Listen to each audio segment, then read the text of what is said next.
आज से ही बाया गीतार षड़विंशवलीर कथावस्तु को शुणा। बाबा बाया से षड़विंशवली कौन कहते भावनारू सृष्टि हुई प्राण बिजुली बत परमटी भगवान जे जीव अटे भगत। गोविंद गोविंद जय राधे गोविंद नंदन नंदन प्रभु हे भज परमानंद।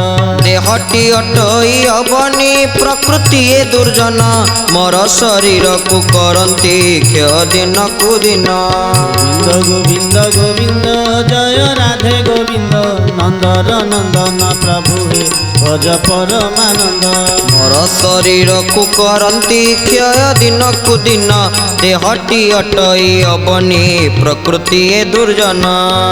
गोविंद गोविंद गोविंद जय राधे गोविंद नंदन नंदन प्रभु हे भज परमानंद। कामिनी कामना तेजिण कर कर्म जगते माता भग्नि कन्या रूपरे निय शरण चिते। गोविंद गोविंद गोविंद जय राधे गोविंद नंदन नंदन प्रभु हे भज परमानंद। बोले भक्त वत्सल भगवान की जय। बाबा लिखुचंती भावनार सृष्टि होई प्राण बिजुली बत ए जगत रे जी भगवान को भाव डाकी भावनार थरे आनी जार जो भाव देखी नाब मुद्दे सड़खी बोली अति बड़ी श्री जगन्नाथ दास भागवत कहते भावनार सृष्टि हुई प्राण बिजुली व्रत परमटी भगवान जे जीव अटे भगत। परम होचंती साक्षात भगवान परम होचंती साक्षात परम ब्रह्म परम होचंती साक्षात परम ब्रह्माधिनायक। तो बाबा लिखिले परमटी भगवान जे जीव अटे भगत। जदि परम होचंती स्वयं भगवान ताले जीव किए ना जीव होची से परमंकर उपासक आ जीव होची भगवानकर परम भक्त। तो आमे भगवानकर भक्त किपरि हवा जने सुंदर भक्तंकर कथा कहूचे से भक्तंकर नाम होचंती भक्त माधव दास जी कि निज जीवन को भगवानकर दास स्वरूप ही निज जीवन को भगवान के निकट समर्पित करथिले। अहं हि नारायण दास दास दासानुदासस्य च दास दास तद भृत्य भृत्य परिचारक भृत्य भृत्य भृत्यस्य भृत्य इति मां स्मरो लोकनाथम। भगवान कर दास हो जाइतिले भगवान कर सेवक हो जाइतिले। तेणु आमे माने अंततः समस्त भगवान कर दास समस्त प्रभुंकर सेवक होइबा दरकार। भक्त माधव दास भगवान कर दास होइकरी प्रत्येक दिन तांकर कालातिपात करुथांती।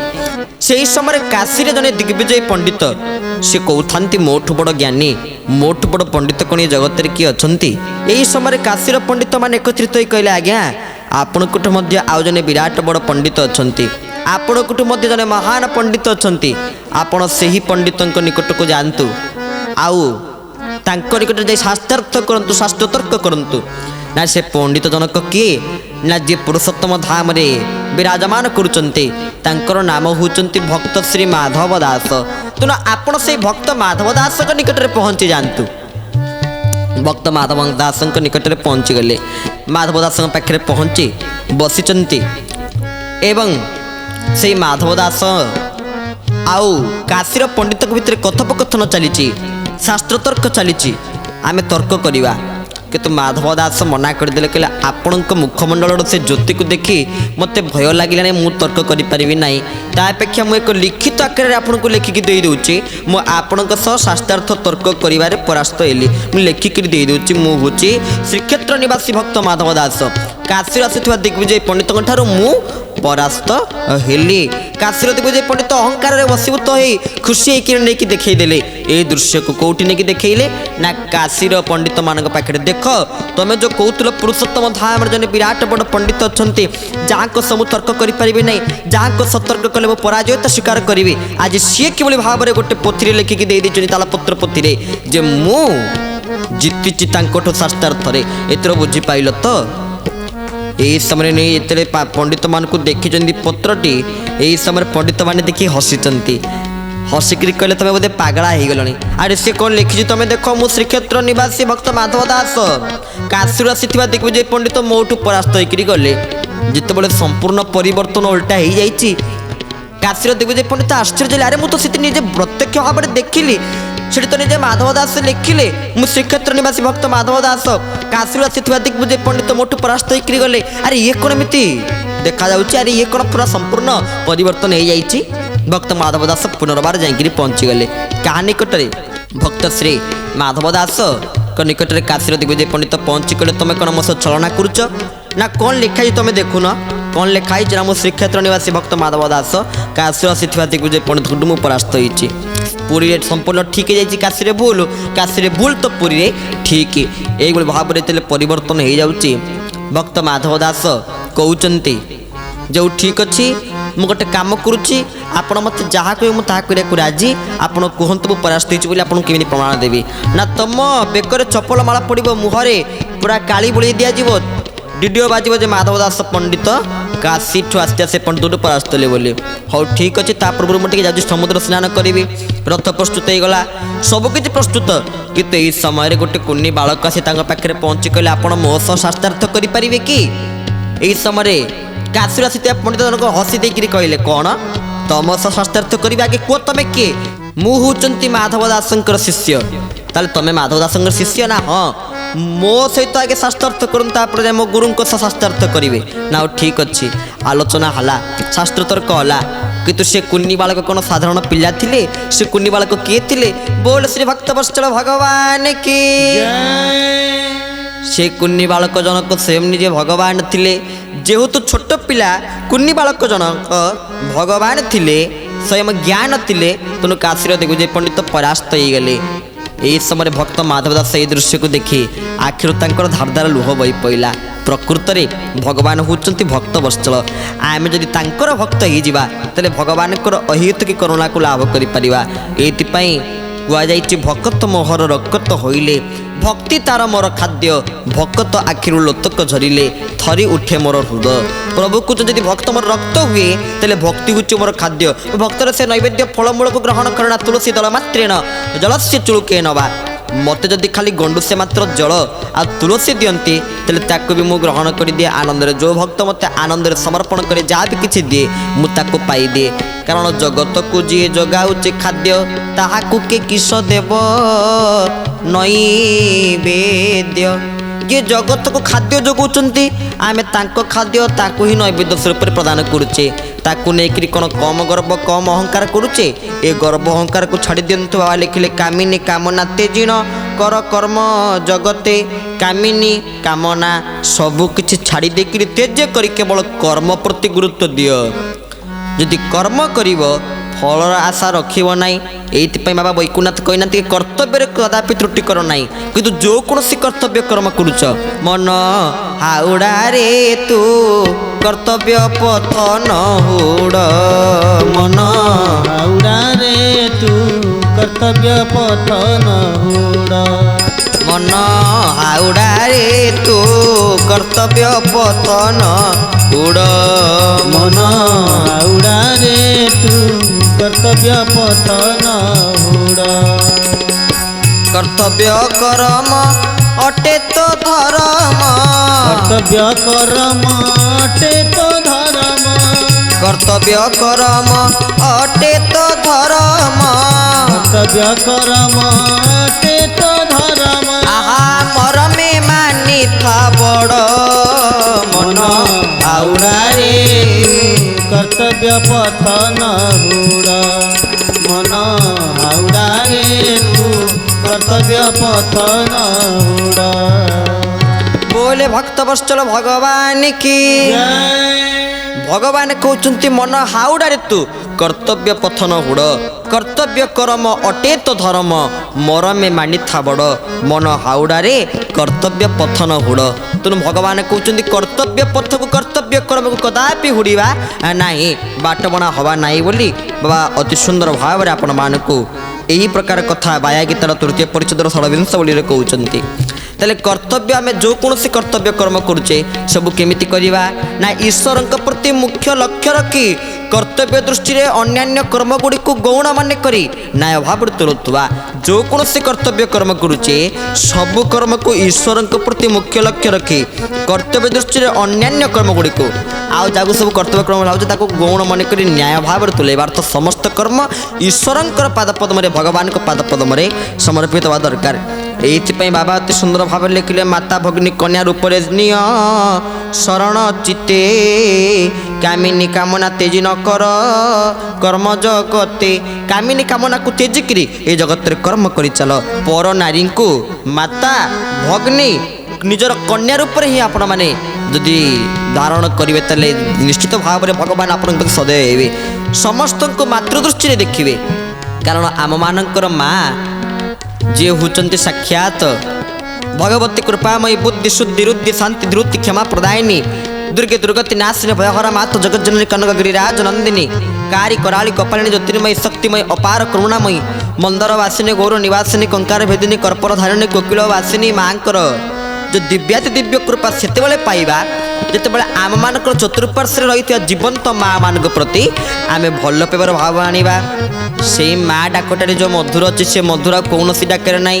ଏବେ କିନ୍ତୁ ମା ଡାକ ନାହିଁ, ମମି ଡାଡ଼ି ଡାକ ଆପଣମାନଙ୍କର ପ୍ରଚଳିତ ହେଉଛି ମମି ଡାଡ଼ି ଡାକ, କିନ୍ତୁ ମା ଡାକରେ ଯେଉଁ ସ୍ନେହ ଶ୍ରଦ୍ଧା ରହିଛି ତାହା ସେଇ ଶ୍ରଦ୍ଧାଳୁ ପ୍ରେମୀ ଲୋକମାନେ ହିଁ ଅନୁଭବ କରିପାରିବେ। ତେଣୁ ଆମେ ସମସ୍ତଙ୍କୁ ମାତୃଦୃଷ୍ଟିରେ ଦେଖିବା। ଏଇ ଦେବା ଲେଖିଲେ ନିଶା ବେଶ୍ୟା ପୁଣି ପଇସା ଏହି ତିନୋଟି ଦୁଃଖ ସାଧୁଙ୍କୁ ଦୁର୍ଦ୍ଦଶା ଟଇ ଦିଏ ବର୍ଜନୀ ସୁଖ। କହିଲେ ଏଇ ତିନିଟା ଜିନିଷ ହେଉଛନ୍ତି ଦୁଃଖର କାରଣ। ବାବା କହୁଛନ୍ତି କ'ଣ ନା ଗୋଟେ ହେଉଛି ନିଶା, ସାଧୁଙ୍କ ଦୁର୍ଦ୍ଦଶା ଅଟଇ ଦିଏ ବର୍ଜନେ ସୁଖ ଦିଏ ବର୍ଜନେ ସୁଖ। ନିଶା ବେଶ୍ୟା ପୁଣି ପଇସା ଏହି ତିନୋଟି ଦୁଃଖ। ଗୋବିନ୍ଦ ଗୋବିନ୍ଦ ରାଧେ ଭଜ ଗୋବିନ୍ଦ ରାଧେ ଭଜ ଗୋବିନ୍ଦ ନନ୍ଦର ନନ୍ଦନ ପ୍ରଭୁ ହେ ଭଜ ପରମାନନ୍ଦ। ଆଜି ଯେ ହୁଏ ଦର୍ଶନ କାଲି ହୁଏ ଅଦୃଶ୍ୟ ମିତ୍ର ହୋଇଯାଏ କ୍ଷଣକେ ଶତ୍ରୁ ରୂପେ ପ୍ରକାଶ। ଗୋବିନ୍ଦ ଗୋବିନ୍ଦ ଗୋବିନ୍ଦ ଜୟ ରାଧେ ଗୋବିନ୍ଦ ନନ୍ଦର ନନ୍ଦନ ପ୍ରଭୁ ହେ ଭଜ ପରମାନନ୍ଦ। ଆହା ନାମ ଯେତେ ପାପ ଧ୍ୱଂସ ଏ ପ୍ରାଣୀ ନ କରେ ତେତେ ନାମ ଠାରୁ ବଳି ବଳୁଆ ଆଉ କେବା ଜଗତେ। ସ୍ୱାମୀ ଅନ୍ତର୍ଯାମୀ ହେ ପ୍ରଭୁ ଆନନ୍ଦ କନ୍ଦ ଦୁଃଖ ହାରି ଜଗତପତି ହେ ଜୟ ସଚିଦାନନ୍ଦ। ବୋଲେ ଭକ୍ତ ବତ୍ସଳ ଭଗବାନ କି ଜୟ। ତାହେଲେ ଜଗତରେ ତିନୋଟି ଦୁଃଖ ନିଶା ବେଶ୍ୟା ଆଉ ପଇସା, ଏ ତିନିଟାକୁ ଯିଏ ଆପଣାର କରିନିଏ ସେ ତା ଜୀବନରେ ଦୁଃଖ ପାଏ। ସାଧୁଙ୍କୁ ଦୁର୍ଦ୍ଦଶା ଟଇ ଦିଏ ବର୍ଜନୀ ସୁଖ। ସାଧୁମାନେ କ'ଣ କରନ୍ତି ନା ଏ ତିନିଟି ଜିନିଷକୁ ବର୍ଜନ କରିଦେଇକି ତାଙ୍କ ଜୀବନରେ ସୁଖ ଲାଭ କରନ୍ତି। ବାବା ଲେଖିଲେ ଆଜି ଯେ ଦିଏ ଦର୍ଶନ କାଲି ହୁଏ ଅଦୃଶ୍ୟ। ଆମେ ଯାହାକୁ ଭାବୁଛେ ଭଗବାନ ଆମକୁ ଦର୍ଶନ ଦେଲେ, ପ୍ରଭୁ ଆମକୁ କୃପା କରିଦେଲେ, କରୁଣା କରିଦେଲେ, ଦର୍ଶନ ଦେଇଦେଲେ, ଆସନ୍ତାକାଲି ବି ସେ ଅଦୃଶ୍ୟ ହୋଇପାରନ୍ତି, କିଛି କହିପାରିବେ ନାହିଁ। କାରଣ ଗୋଟିଏ ମୁହୂର୍ତ୍ତ ଭିତରେ ସିଏ ଆପଣାର ହେଇପାରିବେ, ମୁହୂର୍ତ୍ତକ ଭିତରେ ମଧ୍ୟ ଆପଣଙ୍କୁ ଛାଡ଼ିକି ସିଏ ଯାଇପାରିବେ। ଗୋପୀମାନଙ୍କ ସହିତ ଏତେ ରାସ କରୁଥିଲେ କିନ୍ତୁ ହଠାତ୍ ଭଗବାନ ଛାଡ଼ିକିରି ଯାଇନଥିଲେ କି? ଗୁରୁଦେବ ମୋର ଲେଖିଥିଲେ ପ୍ରାଣ ଧନ କେଣେ ହେଲ ଅନ୍ତର୍ଧାନ ପ୍ରାଣ ଧନ କିଣି ହେଲ ଅନ୍ତର୍ଧ୍ୟାନ ପ୍ରାଣ ଧନ। ଗୋପୀମାନେ କହୁଛନ୍ତି ପ୍ରାଣଧନ ଆପଣ କ'ଣ ପାଇଁ ଅନ୍ତର୍ଧାନ ହେଇଗଲେ? ଅର୍ଥ ଏତେ ତ ଗୋପୀମାନେ ଭଗବାନ କୃଷ୍ଣଙ୍କ ସହିତ ମିଳିତ ହେଉଥିଲେ କିନ୍ତୁ ଭଗବାନ କୃଷ୍ଣ ହଠାତ୍ ଅନ୍ତର୍ଧାନ ହେଇଗଲେ। ଅର୍ଥ ଭକ୍ତି କମିଲା ମାତ୍ରକେ ଭଗବାନ ଅନ୍ତର୍ଧାନ ହେଇଯିବେ। ଭକ୍ତିର ପରିମାଣ ଟିକେ ହ୍ରାସ ପାଇଲା ମାନେ ଭଗବାନ ଆମ ନିକଟରେ କଦାପି ରହିବେ ନାହିଁ। ତେଣୁ ଆଜି ଯେ ହୁଏ ଦର୍ଶନ କାଲି ହୁଏ ଅଦୃଶ୍ୟ ମିତ୍ର ହୋଇଯାଏ କ୍ଷଣକେ ଶତ୍ରୁ ରୂପ ପ୍ରକାଶ। ଯାହାକୁ ଭାବୁଛେ ମିତ୍ର କ୍ଷଣକ ଭିତରେ ସେ ଶତ୍ରୁ ହେଇଯିବ ବୋଲି କିଛି ମାନେ ନାହିଁ। ସ୍ୱାର୍ଥ ପାଇଁ ମିତ୍ର ମଧ୍ୟ ଶତ୍ରୁ ହେଇପାରେ, ସେମିତି କିଛି କହିହେବ ନାହିଁ। ବାବା ଏଇଥିପାଇଁ ଲେଖିଲେ ନାମ ଯେତେ ପାପ ଧ୍ୱଂସ ପାଣି ନ କରି ତେତେ ନାମ ଠାରୁ ବଳି ବଳୁଆ ଆଉ କେବା ଜଗତେ। ଆନନ୍ଦେ କର ସୁଧା ପାନ ଜଣେ ପାଇବ ଦିବ୍ୟ ଜ୍ଞାନ ଶ୍ରୀକୃଷ୍ଣ ନାମ ସଂକୀର୍ତ୍ତନ ପ୍ରାଣୀଙ୍କ ପାପ ବିମୋଚନ। ଯେଉଁମାନେ ଭଗବାନ କୃଷ୍ଣଙ୍କ ନାମ ସଂକୀର୍ତ୍ତନ କରିବେ ସେ ପ୍ରାଣୀମାନଙ୍କର ଆଉ ପାପ ରହିବନି। ସେ ପ୍ରାଣୀମାନଙ୍କର ସମସ୍ତ ପ୍ରକାର ପାପ ମୋଚନ ହେଇଯିବ। ସେ ପାପକୁ କିଏ ମୋଚନ କରିବେ? ସେହି ପାପକୁ ଭଗବାନ କୃଷ୍ଣ ସ୍ୱୟଂ ନିଜେ ଆପଣମାନଙ୍କର ପାପକୁ ମୋଚନ କରିଦେବେ ବୋଲି ବାବା ବାଇଆ ଅତି ସୁନ୍ଦର ଭାବରେ କହିଲେ। ନାମ ଯେତେ ପାପ ଧ୍ୱଂସ ପାଣି ନ କରେ ତେତେ, ନାମଠାରୁ ବଳି ବଳୁଆ ଆଉ କେବା ଜଗତେ। ତେଣୁ ନାମଠାରୁ ବଳି ବଳୁଆ ମଧ୍ୟ ଆଉ ଜଗତରେ କେହି ନାହାନ୍ତି। ନାମ ହେଉଛନ୍ତି ସର୍ବଶ୍ରେଷ୍ଠ ବଳ। ତେଣୁ ଏ ନାମ ବଳରେ ଆମେ ଭୂମଣ୍ଡଳକୁ ଜୟ କରିପାରିବା। ତାହା ହେଉଛନ୍ତି ଭଗବାନଙ୍କର ନାମ। ଏଇଥିପାଇଁ ଗୁରୁଦେବ ବୈକୁଣ୍ଠ ବ୍ରହ୍ମଚାରୀ କହିନାହାନ୍ତି କୃଷ୍ଣ ବୋଲି ଥରେ ଡାକରେ ଡାକରେ ତା ବିନା ଆଉ କିଏ ବଡ଼। ଜାମୁର ଲିସନ ବାଜନ୍ତି ଶ୍ରୁତିରେ, ଖଗ ମୃଗ ହନ୍ତି ଜଡ଼। କୃଷ୍ଣ ବୋଲି ଥରେ ଡାକରେ ଡାକରେ ତା ବିନା ଆଉ କିଏ ବଡ଼। ତେଣୁ ଭଗବାନ କୃଷ୍ଣକୁ ଛାଡ଼ିଦେଲେ ଆଉ ଜଗତରେ ବଡ଼ କିଏ ଥାଇପାରେ? ଏ ଜଗତରେ ସବୁଠୁ ଶ୍ରେଷ୍ଠ ନାମ, ସବୁଠୁ ବଡ଼ ନାମ ହେଉଛନ୍ତି ଭଗବାନ ଶ୍ରୀକୃଷ୍ଣଙ୍କର ନାମ। ବାବା ସେଇଥିପାଇଁ ଅତି ସୁନ୍ଦର ଭାବରେ କହୁଛନ୍ତି ଆମେମାନେ ସମସ୍ତେ ସେ ଭଗବାନଙ୍କର ନାମକୁ ଧାରଣ କରିବା ଦରକାର। ଭଗବାନଙ୍କର ନାମ ଜପିକେ ରାମର ଦିନ ଯାଉ, ହରି ହରି କହି ସର୍ବେ ତରି ଯାଉଥାନ୍ତେ ଯେବେ। ଜଗତଗୁରୁ କରମଳା ଚନ୍ଦ୍ର ଠାକୁର ଅଭିରାମ ପରମହଂସ କହିନାହାନ୍ତି କି ହରି ହରି କହୁଥାନ୍ତି ଯେବେ।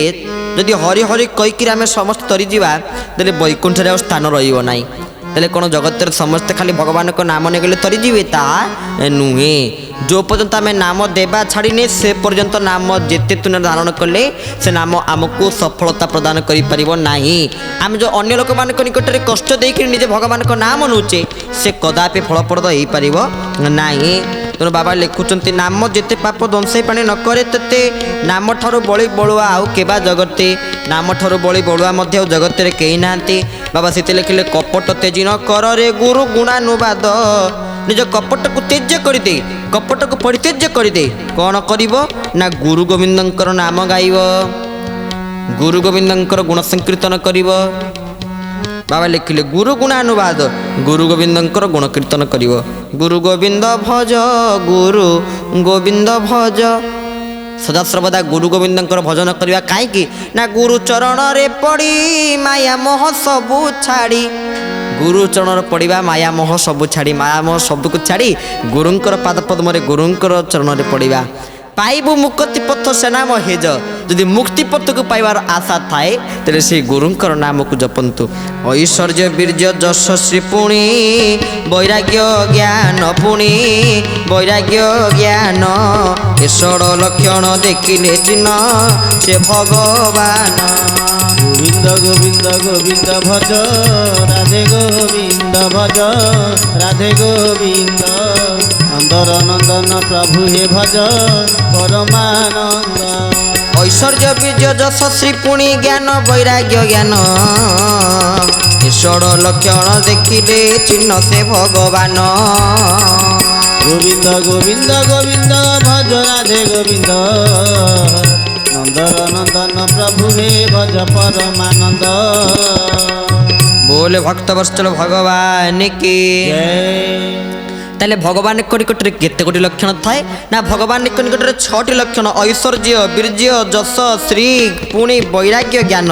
এ 6টি লক্ষণ যাহাক নিকটরে থিবে সে হচ্ছেন ভগবান। তোমরা লিখিলে সরলতা গুণ আচরি হুଅ ছল বিহীন, নিরবধি নব নিধিটি থিবে পাশ সে বীণ। প্রথমে দেখন্তু ঐশ্বর্য বীর্য যশ শ্রী জ্ঞান আউ বৈরাগ্য এ সবু কিছু প্রভুঙ্ক নিকটরে ভরপুর ভাবে থিবে, তাকে আমি ভগবান বলি কইবা। ইন্দ্রিয় দমন করিলে হেবু শান্ত সুশীল। তেণু ইন্দ্রিয় মানুষ দমন করা। ইন্দ্রিয় দমন এ ইন্দ্রিয় দমন করা হলে आम मानक गुरुमुखी होगा पड़ो, गुरु निकट को जा पड़ो। आ गुरु ग्रहण कर गुरु परम पावन कृपा को लाभ करने पड़ो। ताहले जाई आम आनंद पाइपर, ताहले जाई आम जीवन सार्थक हो पार। तेणु से ही आनंद को प्राप्त करने बाबा लिखुंट इंद्रिय दमन करिले हेबु शांत सुशील। मायामय अटे संसार सत्य गुरु केवल। ये संसार रे माया मोह पूरा खेलिकी रही। ये संसार होती मिछ मिथ्या, किंतु ये संसार भितर सत्य केवल जणिए, केवल सत्य जणिए।